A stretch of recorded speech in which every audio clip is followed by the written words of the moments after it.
적절한 침묵, 적당한 거리를 지키는 우정. 살다 보면 누구에겐가 하소연하고 싶을 때가 있습니다. 그래서 자기의 속마음을 털어놓을 수 있는 친구를 원합니다. 나의 기쁨을 함께 나눌 사람, 슬픔을 묵묵히 들어줄 사람. 그래서 우리는 가까운 친구에게 마음을 엽니다. 서로 마음을 털어놓다 보면 어느새 자신의 비밀스러운 치부까지 말하게 됩니다. 너한테만 말하는 거야라며 비밀을 털어놓고 상대방이 비밀을 지킬 것이라고 생각합니다. 그걸 서로에 대한 신뢰라고 생각합니다. 하지만 나의 비밀이 어느 순간 비수가 되어 나에게 되돌아올 수도 있습니다. 왜냐하면 영원한 친구는 없기 때문입니다. 사이가 틀어지는 순간 나의 약점을 많이 알고 있는 그 친구가 신경 쓰이기 시작합니다. 왜냐하면 내가 말한 비밀이 나의 약점이 될 수도 있다는 사실을 자각하게 되기 때문이지요. 어느 순간에 이르러서는 오히려 친하지 않았던 친구만도 못한 원수 사이로 변하게 됩니다. 그리고 나의 약점을 아는 친구가 가까이 있다는 사실이 불편해지기 시작합니다. 나의 치부가 모두에게 공유될지도 모른다는 불안함에 마음이 편치 않게 되지요. 아무리 친하더라도 나의 속마음을 드러내서는 안 됩니다. 속마음까지 공유해야 진정한 친구라고 생각하는 것은 철부지 어린애 같은 어리석은 행동입니다. 적절한 침묵, 적당한 선을 지키는 관계, 그것이 진짜 친구 사이의 거리입니다. 남의 비밀을 지켜주는 인격.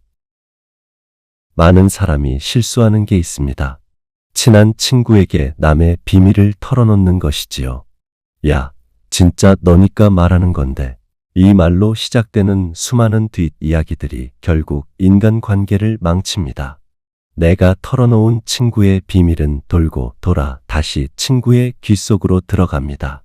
믿었던 친구에게 배신감을 느끼는 순간이지요.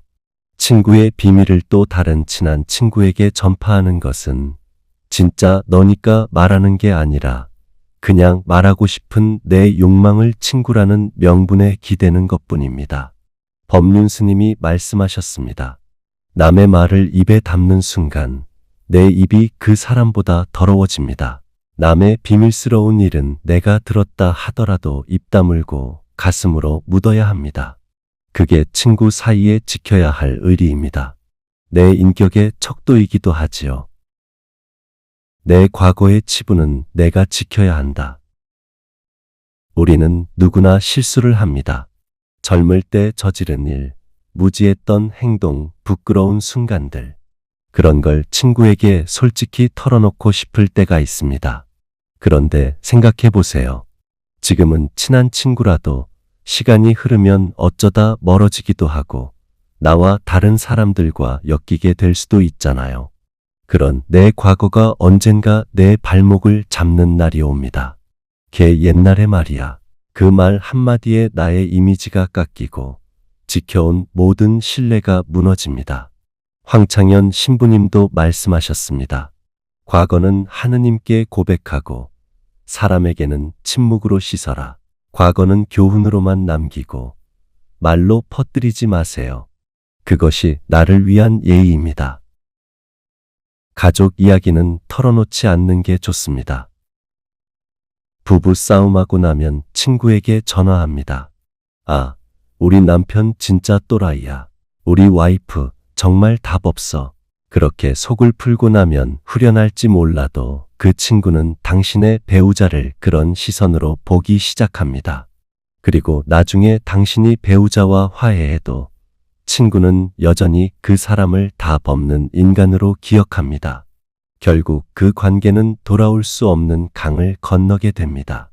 나로 인해 굳혀진 이미지는 다시 되돌릴 수가 없게 되지요.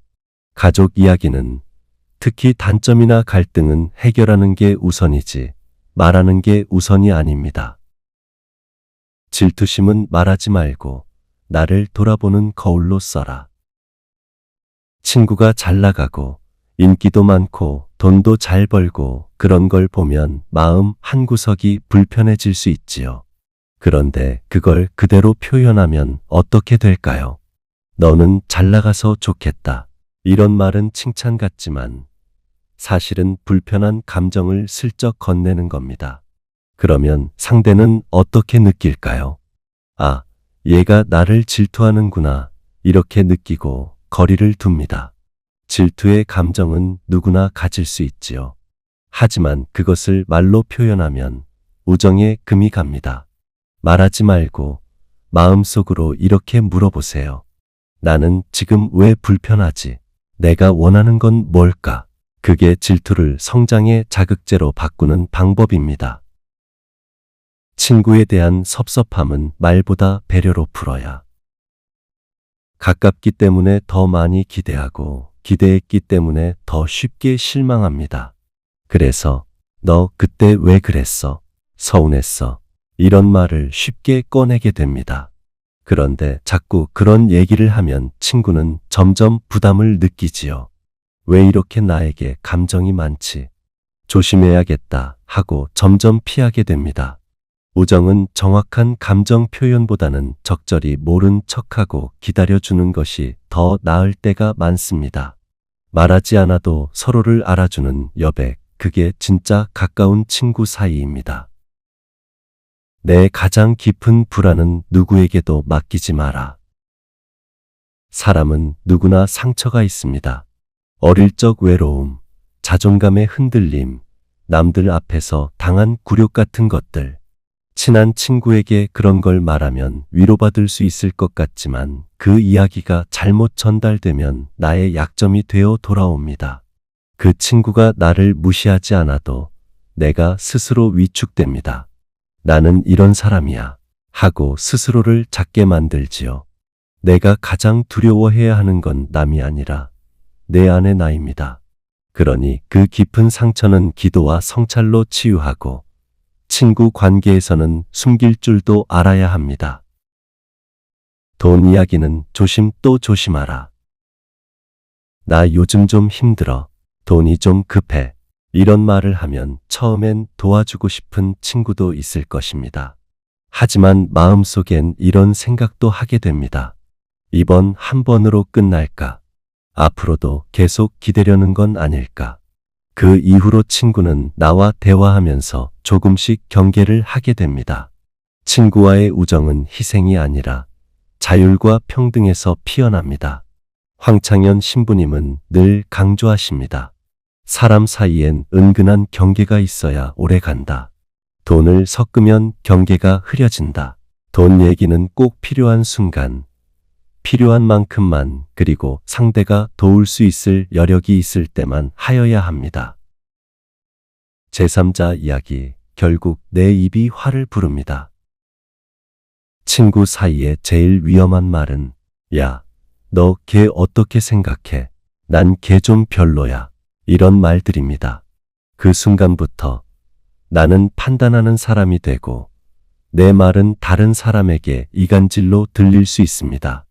그리고 나중에 그 이야기가 제3자에게 전달되면 제가 너 욕했대 라는 식으로 왜곡됩니다. 그럼 어떻게 될까요? 인간 관계가 깨지는 거지요.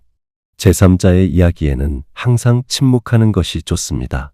그게 관계를 이어나가는 끈이 됩니다. 말은 관계의 씨앗입니다. 말 한마디가 우정을 만들기도 하고 말 한마디가 신뢰를 무너뜨리기도 합니다. 가까우니까 다 말하는 것이 아니라 가까우니까 말을 줄여야 할 때가 있습니다. 말을 줄인다고 가식이 아닙니다.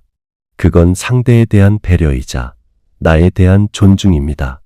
책은담에 이런 말이 있습니다. 가장 가까운 사람에게도 숨겨야 할 것은 있다.